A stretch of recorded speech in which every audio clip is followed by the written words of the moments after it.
তার কবিতার ভাষায় বলেছে, হুসনে ইউসুফ দামে ঈসা ইয়াদ বাইদাদারি,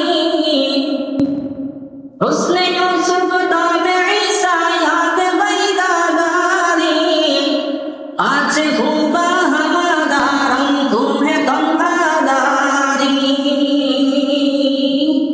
আল্লাহ রাব্বুল আলামিন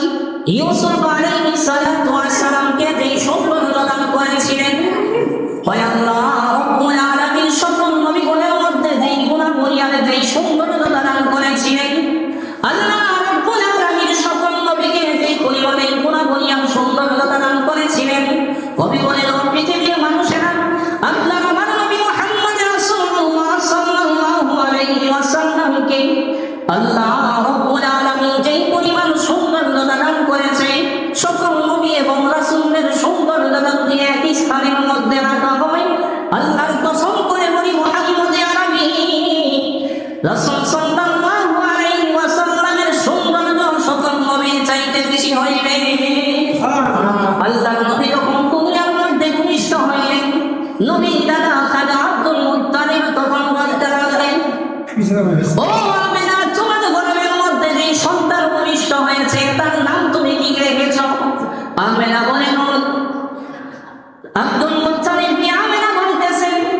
আমার গর্ভে সন্তান দুনিয়ার মধ্যে ভূমিষ্ঠ হয়েছে, পৃথিবীর মধ্যে সন্তান ভূমিষ্ঠ হইলে তার মা প্রসব ব্যথা ওঠে, কিন্তু আল্লাহ আমার এই ব্যথা আমার পেটের মধ্যে দান করেন নাই। নবীজি যখন দুনিয়ার মধ্যে ভূমিষ্ঠ হইলেন, এক ফোঁটা রক্ত পর্যন্ত জমিনের মধ্যে পড়ে নাই। নবীর মা আমেনা বলে, ও আব্দুল মুত্তালিব, আপনি শুনে আল্লাহ আমাকে কেমন সন্তান দান করেছে। সন্তান ভূমিষ্ঠ হওয়ার পরে আমি চিন্তা করতেছি আমার সন্তানের নাম কি রাখতে পারি। আমি সন্তান যখন পেটে ধারণ করলাম,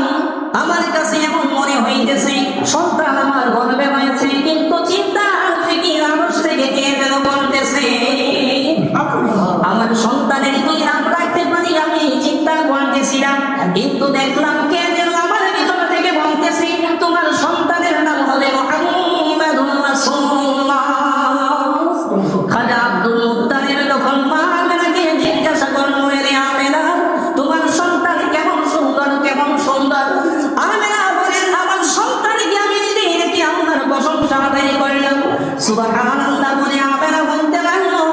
এমন ফুটফুটে সন্তান আল্লাহ আমাকে দান করেছে, আমার এই দুই চক্ষু দ্বারা আমি কোনোদিন এত সুন্দর সন্তান দেখি না। খাজা আব্দুল মুত্তালিবকে যখন নবীকে দেখানো হইল,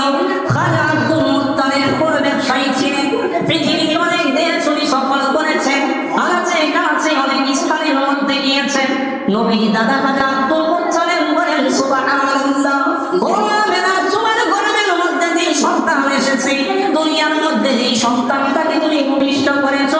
আল্লাহ রাব্বুল আলামিন এত সুন্দর মানুষ সৃষ্টি করেছেন। আমি দুই দয়াল দ্বারা নবী মুহাম্মদুর রাসূলুল্লাহ তোমার গর্ভে এই সন্তান জন্মগ্রহণ করেছে, এই সন্তানের চেয়ে সুন্দর আমি দুনিয়ার মধ্যে কাউকে দেখি না। আল্লাহ নবী কেমন সুন্দর ছিলেন, আল্লাহ নবীর সৌন্দর্যতার ব্যাপারে আল্লাহ নবীর একজন সাহাবী জাবের রাদিয়াল্লাহু তাআলা আনহু বলেন, দুনিয়ার মানুষেরা আল্লাহ নবী কেমন সুন্দর ছিলেন। পূর্ণিমার রাতে একদিন আমি নবীর বাড়ির মধ্যে গিয়েছিলাম আল্লাহ নবীর সাথে সাক্ষাৎ করার জন্য। নবীর বাড়ির মধ্যে যখন আমি গেলাম, আল্লাহ নবীকে দেখলাম একজোড়া লাল গোরা কাপড় পরিধান করে আল্লাহ নবী আরাম করতেছে। পূর্ণিমার রাতের মধ্যে আমি একবার আকাশের চাঁদের দিকে তাকাই, আর একবার নবী মুহাম্মদুর রাসূলুল্লাহ সাল্লাল্লাহু আলাইহি ওয়াসাল্লামের চেহারার দিকে তাকাই। আমি চিন্তা করতে লাগলাম, চাঁদ বেশি সুন্দর নাকি আপনার আমার নবী বেশি সুন্দর। আল্লাহ নবীর সাহাবী জানেন বলেন, ও দুনিয়ার মানুষেরা, আমি একবার আকাশের চাঁদের দিকে তাকাই, আর একবার নবীর চেহারার দিকে তাকাই। আল্লাহ কসম করে বলি, আপনার আমার নবীকে আল্লাহ এত সুন্দর করে বানিয়েছেন, পূর্ণিমার রাতের চাঁদের চেয়েও আমার নবীর চেহারা বেশি উজ্জ্বল ছিল। আল্লাহ নবীর ব্যাপারে আয়েশা সিদ্দিকা রাদিয়াল্লাহু তাআলা আনহা বলেন, ও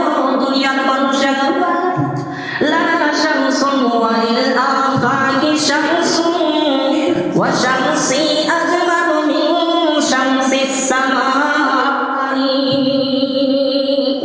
فإن الشمس تطلع بعد الفجر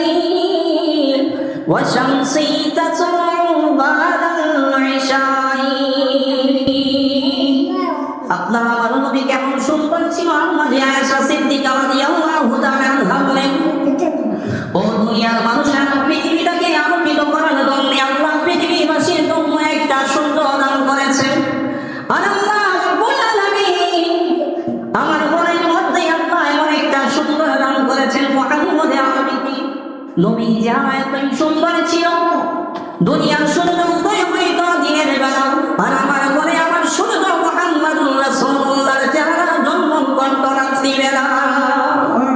আল্লাহ নবী যারা এতই সুন্দর ছিল আল্লাহ নবী সাহাবী বলেন যাবেন বলে আমি আল্লাহর কসম করে বলি পূর্ণিমার চাঁদের মাঝে চাঁদের চেয়েও আমার আল্লাহর নবী চেহারার চাইতে বেশি উজ্জ্বল ছিল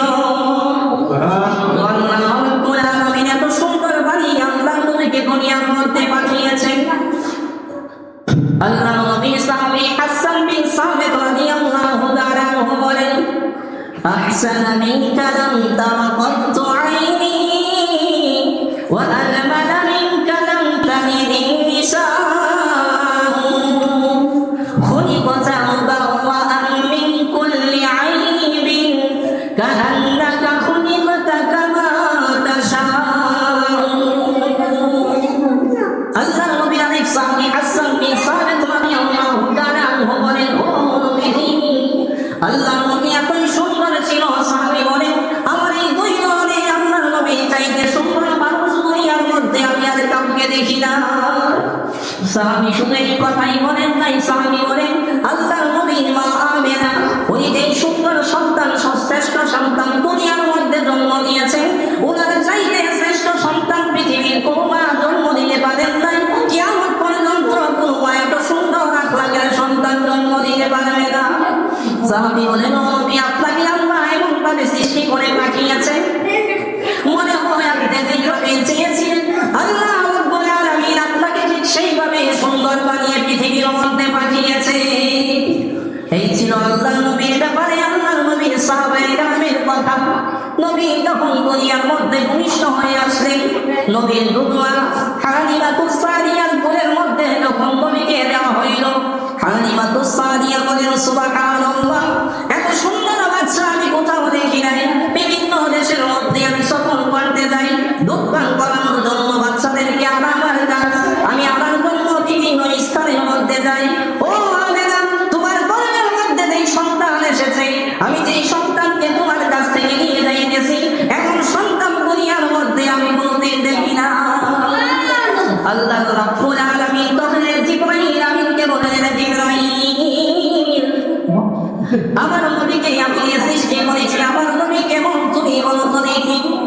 আল্লাহ রাব্বুল আলামিন জিবরাইল আমিনকে যখন প্রশ্ন করলেন আল্লাহ নবী সুন্দরতার ব্যাপারে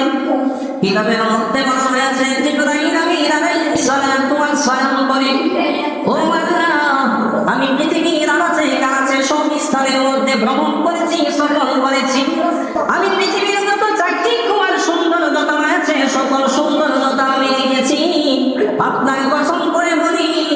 আপনার হাবিব মুহাম্মদুর রাসূলুল্লাহ এতই সুন্দর ছিল নবী চাইতে সুন্দর আমার দুই নয়নে মনে কিছু আমি দেখি না তাহলে বোঝা গেল সৌন্দর্যতার কারণে যদি মহাব্বত আর ভালোবাসিতে হয়